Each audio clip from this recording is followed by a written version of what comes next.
Saad Ibnu Muadh റളിയല്ലാഹു തആല അൻഹു ഒരു രോഗം ബാധിച്ചു. തനിക്ക് വിവാഹം കഴിക്കണമെന്ന ഒരു ആശയുണ്ടായിരുന്നു. ഈ വിവാഹം ആലോചന നടന്നു. അങ്ങനെ റസൂലുള്ളാഹി സ്വല്ലല്ലാഹു അലൈഹി വസല്ലമ തങ്ങളുടെ അടുക്കലേക്ക് കടന്നു ചെല്ലുകയും, റസൂലേ, എനിക്ക് വിവാഹം കഴിക്കാൻ വല്ല ദീനാറുകളും തരണം, എനിക്ക് മഹർ കൊടുക്കാൻ എന്റെ കയ്യിലൊന്നുമില്ല. റസൂലുള്ളാഹി സ്വല്ലല്ലാഹു അലൈഹി വസല്ലമ തങ്ങൾ മഹാനായ ഉസ്മാൻ ഇബ്നു അഫ്ഫാൻ റളിയല്ലാഹു തആല അൻഹുവിന്റെ അടുക്കലേക്ക് കടന്നു ചെല്ലാൻ പറയുകയാണ്. ഉസ്മാൻ തങ്ങളുടെ അടുക്കലേക്ക് ചെന്നു ദീനാറുകൾ വാങ്ങുകയാണ്. സഅദ് ഇബ്നു മുആദ് പട്ടണത്തിലേക്ക് കടന്നു ചെല്ലുന്ന സഅദ് ഈ ദീനാറുകൾ എടുത്തിട്ട് എന്ത് വാങ്ങണമെന്നറിയാതെ ആലോചിച്ച് നിൽക്കുകയായിരുന്നു. ഒരു പടവണ്ടി വാങ്ങുകയാണ്, ഒരു വാള് വാങ്ങുകയാണ്, മറ്റു സാമഗ്രികളെല്ലാം വാങ്ങിയിട്ട് യുദ്ധത്തിന് പോകാൻ നിൽക്കുകയാണ്. യുദ്ധത്തിന് പോവുകയാണ്. മഹർ വാങ്ങാൻ ഇങ്ങനെ ഉദ്ദേശിക്കുമ്പോഴാണ് യുദ്ധവിളി വരുന്നത്. യുദ്ധത്തിലേക്ക് സഅദ് ഇബ്നു മുആദ് കടന്നു ചെന്നു, ഷഹീദാവുകയാണ്. സ്വഹാബത്തെ യുദ്ധം കഴിഞ്ഞിട്ട് എല്ലാം ഇങ്ങനെ നോക്കുമ്പോ സഅദിനെ കണ്ടപ്പോൾ സ്വഹാബത്തിന് വല്ലാതെ അത്ഭുതം തോന്നിപ്പോയി. സഅദിന്റെ കല്യാണമാണല്ലോ ഇന്ന്, സഅദിന്റെ മണിയറ ഒരുങ്ങുന്ന കാലമാണല്ലോ, മണിയറ ഒരുങ്ങുന്ന ദിവസമാണല്ലോ. പക്ഷേ സാധനയാണ് വന്നത്. അവിടുന്ന് സ്വഹാബത്ത് കരയുകയാണ്. അല്ലാഹുവിന്റെ പ്രവാചകനെ പറയുന്നു, സഹാബാ, ഈ സാധു കല്യാണം കഴിക്കാൻ പോകുന്ന പെണ്ണില്ലേ, ഈ പെണ്ണിനെ നഷ്ടമായാൽ സാദിന്റെ മയ്യത്ത് സാദിനെ ഹൂറിലീങ്ങളെ സ്വർഗത്തിലെ ഹൂറിലീങ്ങളെ ഭാര്യപ്പെടുന്നുണ്ട് എന്ന് സഹാബാ കിറാമിനോട് അല്ലാഹുവിന്റെ റസൂൽ പറഞ്ഞു കൊടുക്കുകയാണ്. യുദ്ധത്തിന് വേണ്ടിയിട്ട് മുന്നിട്ടിറങ്ങി എല്ലാം ഉപേക്ഷിച്ചു, എല്ലാ ത്യാഗങ്ങളും സഹിക്കുകയാണ്. ഭാര്യ ഉബൈദ റളിയല്ലാഹു തആല അൻഹു റസൂലുള്ളാഹിന്റെ അടുക്കലേക്ക് വരികയാണ്. റസൂലുള്ളാഹിന്റെ അടുക്കലേക്ക് കടന്നു വന്നപ്പോ തന്റെ യുദ്ധത്തിൽ താൻ പങ്കെടുത്തിട്ട് ശത്രുക്കളുടെ വെട്ടേറ്റ ഉബൈദ റളിയല്ലാഹു തആല അൻഹു കടന്നു വരികയാണ്. ശത്രു അവിടുന്ന് യുദ്ധക്കളത്തിൽ ഇങ്ങനെ പിടയുകയാണ്. സ്വഹാബത്ത് മെല്ലെ ഉബൈദിനെ എടുത്തു.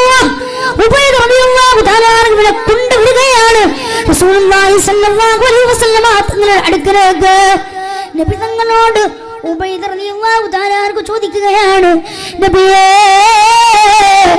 ഞാനൊരു ഷഹീദാകാൻ അല്ലാഹുവിന് വേണ്ടിയിട്ട് യുദ്ധം ചെയ്തിട്ട് യുദ്ധത്തിന്റെ രണാങ്കണത്തിൽ ഒന്ന് വീഴാൻ, ഒന്ന് മരിച്ചു വീഴാൻ ഞാനേറെ ആശിച്ചിരുന്നില്ല നബിയേ, ഞാനേറെ ആശിച്ചിരുന്നില്ല നബിയേ. പക്ഷേ എനിക്കെന്റെ അവയവങ്ങളെല്ലാം എന്റെ കൈകാലുകളെല്ലാം ഛേദിക്കപ്പെട്ടു. ഇനി എനിക്കെങ്ങനെ യുദ്ധം ചെയ്യാനാണ്? ഇനി എങ്ങനെയാണ് യുദ്ധ രണാങ്കണങ്ങളിലേക്ക് ഞാൻ പാറിപ്പാക്കുക? ഇനി എങ്ങനെയാണ് മുഖത്തോട് കടന്നു വീഴുന്ന ശത്രുക്കളുടെ മുന്നിലേക്ക് ഞാൻ എങ്ങനെയാണ് എന്റെ ഉറയിലുള്ള വാൾ വീശുക? എങ്ങനെയാണ് നബിയേ യുദ്ധ രണാങ്കണത്തിലെ ഞാൻ എങ്ങനെയാണ് സധൈര്യം പോരാടുക എന്ന് ചോദിച്ചപ്പോ ഉബൈദ റളിയല്ലാഹു തആല അൻഹു കരഞ്ഞുകൊണ്ട് പറയുന്നു, നബിയേ, എനിക്ക് ഷഹീദിന്റെ കൂലി കിട്ടുമോ? ഞാൻ ഷഹീദാകുമോ? നബി തങ്ങൾ പറയുന്നു, ഉബൈദേ, ഞാൻ നിനക്ക് ഷഹീദിന്റെ കൂലി തരുന്നു. ഞാൻ ഷഹീദിന്റെ കൂലി, നീ ഷഹീദിന്റെ കൂലി ഞാൻ തരികയാണ് എന്ന് റസൂലുള്ളാഹി സ്വല്ലല്ലാഹു അലൈഹി വസല്ലം തങ്ങൾ അവിടുന്ന് ഇങ്ങനെ പറഞ്ഞു. അദ്ദേഹം ഷഹീദായി. ഒരുപാട് ചരിത്രം ഇങ്ങനെ നീണ്ടു കിടക്കുകയാണ്, ഞാൻ വിശദീകരിക്കുന്നില്ല. കുറഞ്ഞ കാര്യങ്ങൾ നിങ്ങളോട് പറഞ്ഞുകൊണ്ട് ഞാൻ അല്ലാഹു തൗഫീഖ് നൽകട്ടെ. ഞാൻ പറഞ്ഞു വരുന്നത്, ഇങ്ങേരം പോരാടിയവരാണ് സ്വഹാബ. അവരുടെ ജീവിതമാണ് നാം കണ്ടുപിടിക്കേണ്ടത്. ഇവിടെ നാട്ടിലൊരു പ്രശ്നമുണ്ടാകുമ്പോ അതിന് നമ്മൾ കൂടാൻ പറ്റില്ല. ഇവിടെ രാജ്യത്തിന്റെ മേലാധികാരികൾ ഇവിടെ ഒരുപാട് നിർണയങ്ങൾ നടത്തുമ്പോ അതിലേക്ക് കടന്നു ചെന്നിട്ട് അതിനൊന്ന് എതിർക്കാൻ പോലെ പല ആളുകളും മനസ്സ് കാണിക്കുന്നില്ല. ഇതിനെല്ലാം ഒന്ന് എതിർക്കാൻ പോലും മനസ്സ് കാണിക്കുന്നില്ല. ഇങ്ങനെ ഒരുപാട് നന്മ ചെയ്യാതെ തിന്മയിലൂടെ നടന്നു പോകുമ്പോ അല്ലാഹു സുബ്ഹാനഹു വ തആല കാണുന്നുണ്ട് എന്നുള്ളൊരു ബോധം നമ്മുടെ അടുക്കലേക്ക് കൊണ്ടുവരികയോ അല്ലാഹുവിന് വേണ്ടിയിട്ട് ജീവിക്കാൻ റബ്ബ് തൗഫീഖ് നൽകുമാറാകട്ടെ. നമ്മുടെ സ്വഹാബാക്ക് നാം കാണിച്ചു തന്ന ആ ധൈര്യം നമ്മുടെ അടുക്കൽ എപ്പോഴും ഉണ്ടായിരിക്കണം. പേടിച്ചു പോകേണ്ടവരല്ല നമ്മൾ. നമ്മുടെ മുൻഗാമികൾ അങ്ങനെയല്ലല്ലോ, നമ്മുടെ മുൻഗാമികൾ അങ്ങനെയൊന്നുമല്ലല്ലോ. അതുകൊണ്ട് അവരുടെ ജീവിതം നമ്മൾ അവർ കാണിച്ചു തന്ന പാതയിലൂടെ സഞ്ചരിക്കണം. റസൂലുള്ളാഹി സ്വല്ലല്ലാഹു അലൈഹി വസല്ലം തങ്ങൾ ഇവിടുന്ന് പറഞ്ഞത്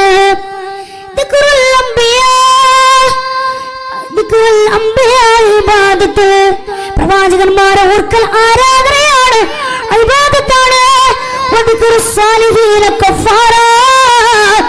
സൽവൃത്തരായ ആളുകളെ സ്മരിക്കൽ പാപമോചനത്തിന്റെ ഹേതുവാണ്. ഒരുപാട് ആളുകൾ നമ്മുടെ മുമ്പ് കടന്നുപോയ സ്വഹാബാക്കള അവരെയൊക്കെ ഓർക്കല് പാപമോചനത്തിന്റെ കാരണമാകുമെന്ന് ശഫീഉൽ വറാ ത്വാഹ റസൂലുള്ളാഹ്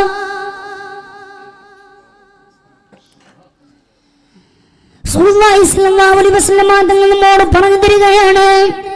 അതുകൊണ്ട് അവരെ ഓർക്കൽ നമ്മുടെ കടമയാണ്. അതുകൊണ്ടാണ് മജ്‌ലിസുൻ നൂർ നമ്മളൊക്കെ നമ്മുടെ നാട്ടിലൊക്കെ അവരുടെ അപമാനങ്ങൾ പാടുകയോ അവർ പുകഴ്ത്തുകയോ നമ്മൾ ചെയ്യുന്നത്. ആരാണ്? ബദരീങ്ങളെ നമ്മൾ മജ്‌ലിസുൻ നൂർ നടത്തുമ്പോൾ അതിനെ നിഷേധിക്കുന്ന, അതിനെ ഒഴിവാക്കുന്ന ആളുകൾ ഉണ്ടായിരിക്കുക. റസൂലുള്ളാഹി സ്വല്ലല്ലാഹു അലൈഹി വസല്ലം തങ്ങളുടെ അടുക്കലേക്ക് റസൂലുള്ളാഹി സ്വല്ലല്ലാഹു അലൈഹി വസല്ലം തങ്ങൾ റുബയ്യ എന്ന മഹദിയുടെ അടുക്കലേക്ക് കടന്നു വരികയാണ്. റസൂലുള്ളാഹിന്റെ കുടുംബക്കാരിയാണ് റുബയ്യ എന്ന് പറയുന്ന ഈ മഹദി. റസൂലുള്ളാഹി സ്വല്ലല്ലാഹു അലൈഹി വസല്ലം തങ്ങളുടെ കുടുംബക്കാരിയാണ്. റസൂലുള്ളാഹി കടന്നു വന്നപ്പോ അവരവരുടെ പിതാക്കന്മാരെ കുറിച്ചിട്ടുള്ള ഒരു പാട്ട് പാടുകയാണ്. അവർ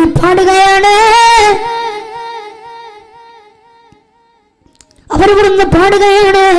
പിതാക്കന്മാരെ കുറിച്ച് പാടുമ്പോ പെട്ടെന്ന് റസൂലുള്ളാഹി കടന്നു വന്നപ്പോ അവർ പെട്ടെന്ന് ആ പാട്ട് മാറ്റി, അവർ പാടുന്നത് മാറ്റിയിട്ട് അവിടുന്ന് പാടുകയാ. വഫീനാ നബിയ്യും യഅലമു മാ ഫീ അദിൽ. ഈ പാട്ട് അവിടുന്ന് പാടുകയാണ്. നാളെ എന്താണ് സംഭവിക്കുന്നതെന്ന് അറിയുന്ന ഒരു പ്രവാചകനതാ ഞങ്ങളുടെ കൂട്ടത്തിലുണ്ട്. നാളെ എന്താണ് പുലരുക? നാളെ പ്രഭാതത്തിൽ പോയിടുമ്പോ സൂര്യനെ ഉദിക്കുന്ന നേരത്തെ നാളെയാകുമ്പോ നാളെ എന്താണ് സംഭവിക്കുക എന്ന് അറിയുന്ന ഒരു പ്രവാചകനതാ ഞങ്ങളുടെ കൂട്ടത്തിലുണ്ട് എന്ന് അവിടുത്തെ ആളുകൾ, അവിടുത്തെ തരുണീമണികള്, അവിടുത്തെ ഓരോ പെണ്ണുങ്ങൾ ഇങ്ങനെ പാടുകയാണ്. പറഞ്ഞു ഇതുവരെ അവിടുത്തെ മാപ്പമാരെ കുറിച്ച് പാടി. പെട്ടെന്ന് റസൂലുള്ളാഹി കടന്നു വരുമ്പോ പാട്ട് മാറ്റിയല്ലോ. റസൂലുള്ളാഹി പറയുകയാണ് ലാ തഖൂലി ഹഖദാ വഖൂലി മാ കുൻതു തഖൂലീൻ. മുമ്പ് പറഞ്ഞതുപോലെ ഇപ്പോഴും നിങ്ങൾ പറഞ്ഞു. മുമ്പ് പാടിയതുപോലെ നിങ്ങൾ പിതാക്കന്മാരെ കുറിച്ച് നിങ്ങൾ പാടിയല്ലോ. അത് തന്നെ നിങ്ങൾ പറഞ്ഞുകൊണ്ടിരുന്നു, അത് തന്നെ നിങ്ങൾ പാടിക്കൊണ്ടിരുന്നു എന്ന് ശഫീഉൽ വറാ ത്വാഹ റസൂലുള്ളാഹി സ്വല്ലല്ലാഹു സലാമുല്ലാഹ്. മഹാരഥന്മാരായ ആളുകൾ അവരുടെ ജീവിതം കണ്ട് അത് പഠിച്ചുകൊണ്ട് മുന്നേറാൻ റബ്ബ് സുബ്ഹാനഹു വ തആല നമുക്കും നമ്മുടെ കുടുംബത്തിനും എല്ലാവർക്കും അല്ലാഹു അതിന് തൗഫീഖ് നൽകുമാറാകട്ടെ. അല്ലാഹു അതിന് തൗഫീഖ് നൽകട്ടെ. ആമീൻ പറയൂ. റഹ്മാനായ റബ്ബ് അതിന് തൗഫീഖ് നൽകുമാറാകട്ടെ. അതുകൊണ്ട് നമ്മുടെ പൂർവികരായ ആളുകൾ, അതുകൊണ്ടാണ് നമ്മൾ ഇവിടെ ബദരീങ്ങളെ കുറിച്ച് പ്രധാനങ്ങൾ പാടുന്നത്. അതിന്റെ ഒരു ബർക്കത്ത്. എത്ര രോഗങ്ങളാണ് ഇല്ലാതായത്, എത്ര രോഗങ്ങളാണ്. ചെവി കേൾക്കാത്ത ആളുകൾക്ക് ചെവി കേൾവി അത് തിരിച്ചു കിട്ടിയതുണ്ട്. കണ്ണ് കാണാത്ത ആളുകൾക്ക് കണ്ണ് തിരിച്ചു കിട്ടിയിട്ട്, കണ്ണ് കാഴ്ച തിരിച്ചു കിട്ടിയിട്ടുണ്ടല്ലോ. കണ്ണ് കാണാത്ത ഇങ്ങനെ ഒരുപാട് ക്യാൻസറും മറ്റും പല രോഗങ്ങൾക്കുമായി ശിഫയുണ്ടാകാൻ, പരിപൂർണ ശിഫയുണ്ടാകാൻ മജ്‌ലിസുൻ നൂർ എന്ന ആത്മീയമായ സംഗമത്തിൽ പങ്കെടുത്ത ഒരുപാട് ആളുകളുടെ രോഗങ്ങൾക്ക് വിരാമമിടാൻ സാധിച്ചിട്ടുണ്ട്. അതുകൊണ്ട് ഇങ്ങനെയൊക്കെ സദസ്സ് നമ്മുടെ നാട്ടിലുണ്ടാകുമ്പോൾ അതിലൊക്കെ ഒന്നുചേരാം. വലിയ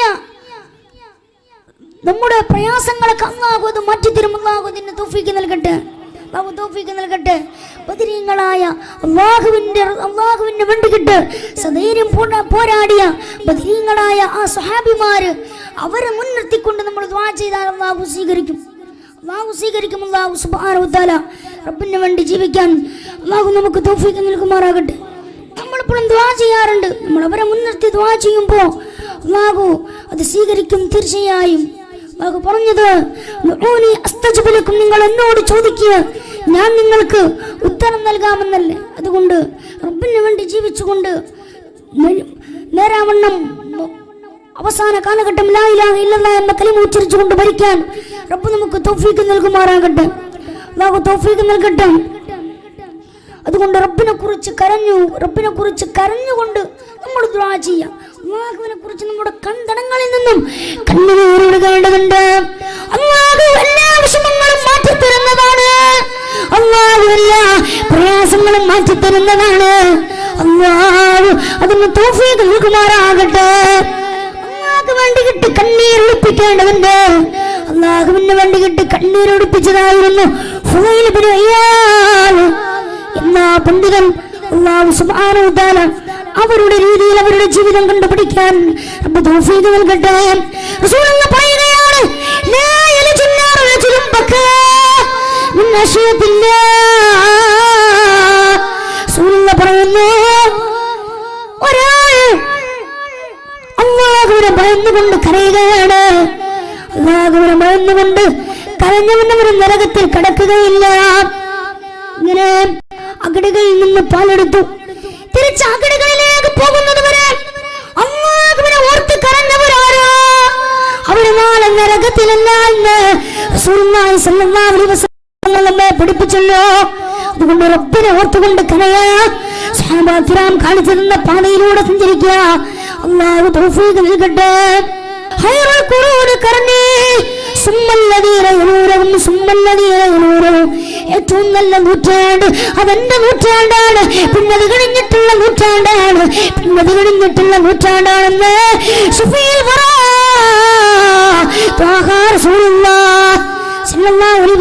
തങ്ങൾ നമ്മെ പഠിപ്പിച്ചുവല്ലോ. അതുകൊണ്ട് അല്ലാഹുവിന്റെ റസൂൽ സല്ലല്ലാഹു അലൈഹി വസല്ലം തങ്ങളെ പഠിപ്പിച്ചു തന്ന ആ സുന്നത്ത് അത് അനുസരിച്ചുകൊണ്ട് ജീവിക്കാൻ റബ്ബ് തൗഫീഖ് നൽകട്ടെ. റബീഉൽ അവ്വലാണ് കടന്നു വരുന്നത്. റബീഉൽ അവ്വൽ ഒന്നാകുമ്പോഴേക്ക് നമ്മൾ മൗലിദുകൾ പാരായണം ചെയ്യാറുണ്ട്. പല വീടുകളിലും നിന്ന് മൗലിദുകൾ നടക്കുന്നില്ല. എന്ന് സാന്ദർഭികമായി പറയട്ടെ, ഇന്ന് മഗ്‌രിബിന്റെ ഇടയിൽ പോലും ഇന്ന് സീരിയൽ കാണുകയാണ്. മുത്ത് റസൂലുള്ളാഹി സല്ലല്ലാഹു അലൈഹി വസല്ലം തങ്ങൾ അല്ലാഹുവിന്റെ ഹബീബ് സല്ലല്ലാഹു അലൈഹി വസല്ലം തങ്ങളുടെ ജന്മദിനം അല്ലാഹുവിന്റെ ഹബീബിന്റെ ജന്മദിനം കൊണ്ട് അനുഗ്രഹീതമായ മാസമാണല്ലോ. ആ മാസം കടന്നു വരുമ്പോ മൗലിദുകൾ പാരായണം ചെയ്യാൻ തന്റെ ഉമ്മമാരുണ്ട്. നമ്മളൊക്കെ അതിലൂടെ മൗലിദുകളൊക്കെ നാം പാരായണം ചെയ്യണോ. സീരിയലെല്ലാം മാറ്റിവെച്ചുകൊണ്ട് ഒരുപാട് തെറ്റിലൂടെ ജീവിക്കാതെ നന്മയോടുകൂടെ നമുക്ക് മുന്നേറേണ്ടതുണ്ട്. മഹാനായ ഇബ്നു മസ്ഊദ് തങ്ങൾ റസൂലുള്ളാഹി സ്വല്ലല്ലാഹു അലൈഹി വസല്ലം തങ്ങളോട് ചോദിച്ചു, നബിയേ, അല്ലാഹുവിന്റെ ഹബീബിനെ ഒരു ദിവസം പോലും ഇബ്നു മസ്ഊദ് റളിയല്ലാഹു തആല അൻഹുവിനെ കാണാതിരിക്കാൻ കഴിയില്ല. മഹാനായ ഇബ്നു മസ്ഊദ് തങ്ങൾ റസൂലുള്ളാഹിയോട് ചോദിക്കുക, നബിയേ, നാളെ അങ്ങ് മരണപ്പെട്ടു പോയാൽ, അങ്ങ് ഈ ലോകത്തോട് വിട പറഞ്ഞു പോയാൽ അങ്ങ് പോകുമല്ലോ, ഞാനും ഈ ലോകത്തോട് വിട പറയുമല്ലോ, എന്റെ അടുക്കിലേക്ക് അസ്റായീൽ കടന്നു വരുമല്ലോ. പക്ഷേ നബിയേ, നാളെ ഞാൻ അല്ലാഹുവിന്റെ ദർബാറിലേക്ക് കടന്നു വന്നാൽ എങ്ങനെയാണ് അങ്ങയെ കാണുക? എവിടെയാണ് ഞാൻ നോക്കുക? എവിടെയാണ് ഞാൻ തിരയേണ്ടത്? റസൂലുള്ളാഹി സ്വല്ലല്ലാഹു അലൈഹി വസല്ലം തങ്ങളോട് ഇബ്നു മസ്ഊദ് തങ്ങൾ ചോദിക്കുമ്പോ റസൂൽ പറയാ, ഇബ്നു മസ്ഊദ്, നിങ്ങൾ തിരയേണ്ടത് എന്റെ ഹൗസുൽ കൗസറിന്റെ ചാരത്ത് എന്നെ ഒന്ന് വന്നിട്ട് തിരയണമേ. ഇബ്നു മസ്ഊദ് തങ്ങളോട് പറയുന്നു, അവിടെ എന്നെ കണ്ടില്ലെങ്കിൽ നിങ്ങൾ സിറാത്ത് പാലത്തിന്റെ അടുക്കൽ എന്നെ ഒന്നൊന്ന് തിരയണേ. അവിടെ ഞാൻ ഉണ്ടായിരുന്നെങ്കിൽ അവിടെ ഞാൻ ഉണ്ടാകും. അവിടെ നിങ്ങൾ കണ്ടില്ലെങ്കിൽ നാളെ അല്ലാഹുവിന്റെ കോടതിയില് ഓരോ മുഅ്മിനിന്റെയും നന്മയും തിന്മയും തൂക്കുന്ന തുലാസിനരികെ ഞാൻ എന്തായാലും ഉണ്ടാകുമെന്ന് റസൂലുള്ളാഹി സ്വല്ലല്ലാഹു അലൈഹി വസല്ലം തങ്ങള് ഇബ്നു മസ്ഊദ് തങ്ങളോട് പറയുകയാണ്, അന്ന് അല്ലാഹുവിന്റെ ഹബീബിനെ സ്നേഹിച്ചവരായിരുന്നു, റസൂലുള്ളാഹിനെ സ്നേഹിച്ചിരുന്നു. അതുകൊണ്ട് ഒരുപാട് സ്വലാത്തുകൾ നമ്മുടെ ജീവിതത്തിൽ, ഒരുപാട് സ്വലാത്തുകൾ നമ്മൾ കൊണ്ടുവരണം. റബ്ബ് തൗഫീഖ് നൽകട്ടെ. വലിയൊരു മഹാൻ ജീവിച്ചിരുന്ന കാലഘട്ടത്ത് അന്നത്തെ ആ മഹാൻ തന്റെ അനുയായികളും ശിഷ്യന്മാരും ഇങ്ങനെ വഴിയിലൂടെ നടന്നു പോകുന്നു. യാത്രക്കാരാണവരും. ഒരു നിസ്കാരം അവർ ഒഴിവാക്കിയിട്ടില്ല. ഇവിടെ ആയാലും അവർ എങ്ങനെയെങ്കിലും ഒന്നുകൊടുക്കാൻ വേണ്ടിയിട്ട് വെള്ളം അന്വേഷിച്ചുകൊണ്ട് നടക്കുകയാണ്. ഈ വെള്ളം അന്വേഷിച്ചുകൊണ്ട് നടക്കുമ്പോ അതാ ഒരു കിണർ കാണുകയാണ്. കിണറിന്റെ അടുക്കലേക്ക് ഇവർ കടന്നു വന്നു. ഈ കിണറിന്റെ അടുക്കലേക്ക് കടന്നു വന്നപ്പോ വെള്ളം അതിലില്ല, വെള്ളമുണ്ട്, അത് ഒരുപാട് താഴ്ചയിലാണ്. എങ്ങനെ കിട്ടാനാണ് ഞങ്ങൾ അവിടുന്ന് കയറും കപ്പിയോ അതുപോലെ തന്നെ ബക്കറ്റും എല്ലാം നോക്കിയിട്ട് കാണുന്നില്ല, ഒന്നുമില്ല. ഇതെങ്ങനെയെങ്കിലും എടുക്കണമെന്ന തോന്നലോടുകൂടെ, എങ്ങനെ വിചാരത്തോടുകൂടെ അവിടെ നിൽക്കുമ്പോഴാ ഒരു കുഞ്ഞുമോൾ, ഒരു പെണ്ണ് കടന്നു വരികയാണ്. ഈ പെണ്ണിനോട് ചോദിച്ചു, ഇതിലേക്ക് ഞാൻ വല്ല കയറോ അല്ലെങ്കിൽ വല്ല ബക്കറ്റോ എന്തെങ്കിലും ഉണ്ടോ എന്ന് ചോദിച്ചപ്പോഴേ പെണ്ണ് പറയാ, ഒരു ബക്കറ്റോ കയറോ ഒന്നുമേ ഞങ്ങളുടെ അടുക്കയില്ല. പെണ്ണ് ഹേരാവണ്ണ് ഈ പൊട്ടക്കിണറിന്റെ അടുക്കലേക്ക് കടന്നു ചെന്നിട്ട് ഈ കിണറ്റിലേക്ക് ഒരു തുപ്പുകയാണ്, തുപ്പ് കൊടുക്കുകയാണ്, അവിടുന്ന് തുപ്പുകയാണ്. അങ്ങനെ വെള്ളം ഉയർന്നു വരുന്നു. ഈ വെള്ളം ഉയർന്നു വരികയോ അവിടുന്ന് ഒതുവെടുക്കുകയാണ്. ഈ മഹാനും ഈ ശിഷ്യന്മാരും അവിടുന്ന് നിസ്കരിച്ചു കഴിഞ്ഞിട്ട് ഈ പൊന്നുമോളെ വിളിച്ചിട്ട് ഈ പൊന്നുമോളോട് ചോദിക്കുകയാണ്, അല്ലാ ഇതിന്റെ കാര്യമെന്താ, ഇതിന്റെ രഹസ്യമെന്താ, ഇതിന്റെ സീക്രട്ട് എന്താണ്, ഇതിന്റെ കാര്യമെന്താണ്, ഇതിന്റെ കുട്ടൻസ് എന്താണെന്ന് ചോദിക്കുമ്പോ ഈ പൊന്നുമോള് പറയാ, തങ്ങളെ ഞാൻ എപ്പോഴോ വീട്ടു ജോലി ചെയ്യാറുണ്ട്, ഞാൻ ഒരുപാട് കറിയാൻ പാകം ചെയ്യാറുണ്ട്, ഒരുപാട് കറി വെക്കാറുണ്ട്, ഒരുപാട് പലഹാരങ്ങൾ ഞാൻ ഉണ്ടാക്കാറുണ്ട്, ഒരുപാട് പണി ഞാൻ ഏർപ്പെടാറുണ്ട്, അലക്കാറുണ്ട്, തുരുമ്പാറുണ്ട്, ഒരുപാട് പണി ചെയ്യാറ്, ഒരുപാട് യാത്ര ഞാൻ ചെയ്യാറുണ്ട്. പക്ഷേ ഞാനിവിടെ പച്ചക്കറികൾ മുറിക്കുമ്പോഴോ, ഞാനിവിടെ യാത്ര ചെയ്യുമ്പോഴോ ഒരു സമയമില്ലാതെ ഷഫീഉൽ വറാ സല്ലല്ലാഹു അലൈഹി വസല്ലമ തങ്ങളുടെ മേൽ ഞാൻ സ്വലാത്ത് ചെയ്യുമായിരുന്നു, സ്വലാത്ത് ചൊല്ലുമായിരുന്നു, എപ്പോഴും സ്വലാത്ത് ചൊല്ലുമായിരുന്നു. എന്റെ പ്രിയപ്പെട്ട പെങ്ങന്മാർ, എന്ത് സൗകര്യമാണ്. വീട്ടിലിരുന്നിട്ട് നമ്മൾ ഓരോ കാര്യങ്ങൾ ചെയ്യുമ്പോ നാവനക്കണ്ട പ്രശ്നമേ ഉള്ളൂ, ശരീരമനക്കണ്ട പ്രശ്നമില്ലല്ലോ.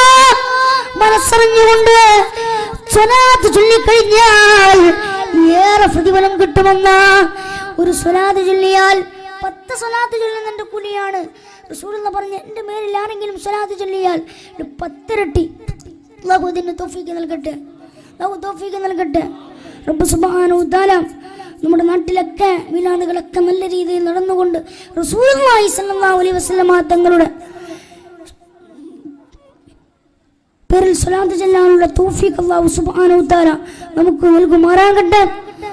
അതുകൊണ്ട് അല്ലാഹുവിന്റെ റസൂൽ സ്വല്ലല്ലാഹു അലൈഹി വസല്ലമ തങ്ങൾ, റസൂലുള്ളാഹി സ്വല്ലല്ലാഹു അലൈഹി വസല്ലമ തങ്ങൾ ഇഷ്ടപ്പെട്ടുകൊണ്ട് അവിടുത്തെ അനുയായികൾ താബിഈങ്ങൾ അവരുടെ ജീവിതത്തിൽ ഏർപ്പെട്ടുകൊണ്ട് അവരുടെ ജീവിതം ഏതാണോ അത് ജീവിതത്തിൽ പകർത്തിക്കൊണ്ട് മുന്നേറാൻ റബ്ബ് സുബ്ഹാനഹു വ തആല നമുക്ക് തൗഫീഖ് നൽകട്ടെ.